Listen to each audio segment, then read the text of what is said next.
tanto que aí, eu não sei se... Eu escutei uma história, por exemplo, que no Mr. Olympia de 2008, que atrasou a final, não sei se vocês lembram, que ganhou o Dexter Jackson. Sim. Né? Vou te falar de rumores, tá? Não quero ofender ninguém, eu tenho o maior respeito pelas pessoas, conheço elas pessoalmente e, assim, admiro-as absolutamente. Só que não é porque a gente admira que a gente não vai considerar aquilo que são as coisas que elas poderiam ter feito melhor, tá? A gente fala que o Mr. Olympia de 2018 não foi que o Dexter ganhou, foi que o Jay perdeu. Exato. 2008. Foi isso mesmo. E uma das coisas que é aventada é justamente esse desequilíbrio de sódio que aconteceu, né, por causa de um erro estratégico de finalização. Então, cara, você imagina, se um Olímpia ele tá sujeito a uma coisa dessa, não mexe com diurético, cara. Não... Ou se você vai mexer com um diurético, que você mexa com um preparador muito experiente.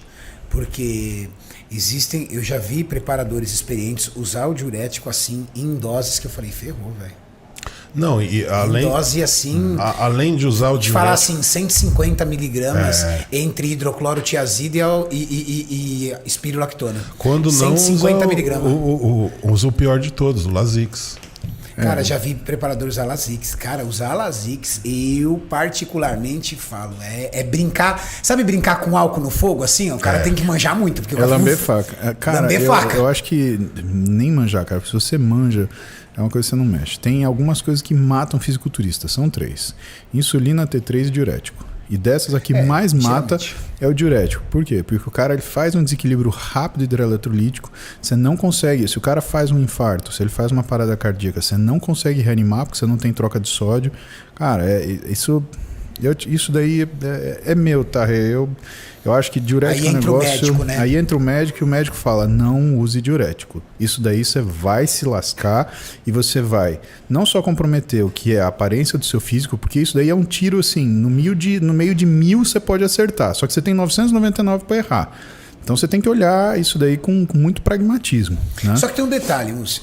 É muito comum hoje dermatologista prescrever espirulactona, que também é um diurético, entre 25 e 50 miligramas ao dia para melhorar a qualidade de pele, mas tipo ad eterno, do tipo, pode manter. Doses até maiores, viu, Renato? Eu já vi 100 miligramas. 150. Eu não quero, por favor, que você questione isso, porque a prática médica não está aqui para ser questionada. Mas eu gostaria que você me explicasse se isso pode gerar algum dano renal, se existe algum tipo de estudo, ou às vezes nem tem, do uso constante de diurético assim durante 2, 3 anos de forma ininterrupta. Não, isso a gente vê muito em paciente que tem anorexia. Paciente que tem anorexia, eles fazem abuso de diurético, né? Não é que todos fazem, mas se existe uma droga preferencial para ser abusada, são os diuréticos, né? Porque eles fazem perder peso muito rápido. A gente tem muita água, né? E o grande problema é o seguinte: você aumenta o que é o estresse do trabalho renal. Porém, a espironolactona, ela não age em troca de sódio, ela age como bloqueador de receptor androgênico. Então, o problema da espironolactona, na verdade, é que ela é uma droga que modifica o equilíbrio hormonal do paciente e você não percebe. Por quê? Porque você bloqueia o receptor androgênico, mas você não mexe na produção de testosterona. Então... Ela bloqueia o receptor androgênico. Isso. E isso no homem? Exatamente. Em funções relacionadas ao hormônio androgênico? Existe. Pode haver algum rebote? Com certeza. E você tem mulher também. Por exemplo, eu vejo o Guilherme, que é dermatologista, que meu irmão atende comigo, e raramente ele usa espironolactona. E quando ele vai usar, ele pergunta antes para mim, da paciente, você tem os últimos exames dela? Porque eu quero entrar com espironolactona porque eu acho que ela está num hiperandrogenismo. E aí a gente senta junto, a gente repassa todos os exames. Sim, tem. A gente calcula uma coisa para mulher que chama índice de androgênios, na Livres. Por quê? Porque é a somatória da progesterona, 17-hidroxiprogesterona, DHEA, androstenedione e testosterona. E a quantidade de SHBG, né? Porque ela também é um mediador da quantidade de androgênio. Então, quando você mede o índice de androgênios livres, você entende se essa mulher está em hiperandrogenismo ou não. E aí ele tem essa opção ou não de colocar o espironolactona. E você imagina qual que é o efeito colateral mais comum para a mulher da espironolactona? Não tenho ideia. Perda de libido. Eita lasqueira. E aí você está interferindo na vida do casal, cara. Complicado. Então não é uma medicação que você simplesmente, toma 100 mg de espironolactona e vamos ver o que dá. Não, você tem que analisar muita coisa, tem que conversar com o paciente, né? O médico, ele conversa com o paciente, olha, eu tenho essa medicação aqui, mas você pode ter um efeito colateral que é esse é um efeito colateral que pode ser desagradável para você, eu quero que você fique de olho, mas quando a gente corta a medicação, isso daí tende a voltar, né? Porque o que acontece? Por que o receptor androgênico? Porque ele não sendo um inibidor de receptor específico, ele também inibe receptor de progestagênio. E por que é importante isso? Porque a progesterona, ela é um mineralocorticoide, ou seja, ela é um dos primeiros hormônios que o córtex da suprarrenal ela produz. E quando você ativa o receptor de progestagênio, o que você tem? Você tem retenção de sódio. E a gente fala geralmente de mulher porque mulher, ela é muito sensível à variação de líquido. Ela tem o receptor androgênico, que se ela tiver com uma testosterona, um pool de androgênios maior, ela vai reter. Ela tem o receptor de progestagênio, a progesterona, que se tiver um pouquinho mais aumentado, ela vai reter. O próprio estradiol, ele ativa a renina, que ativa a aldosterona, que ativa a retenção de sódio. Então, os 3 hormônios que a gente tem, e a mulher tem em abundância, todos eles retêm sódio, né?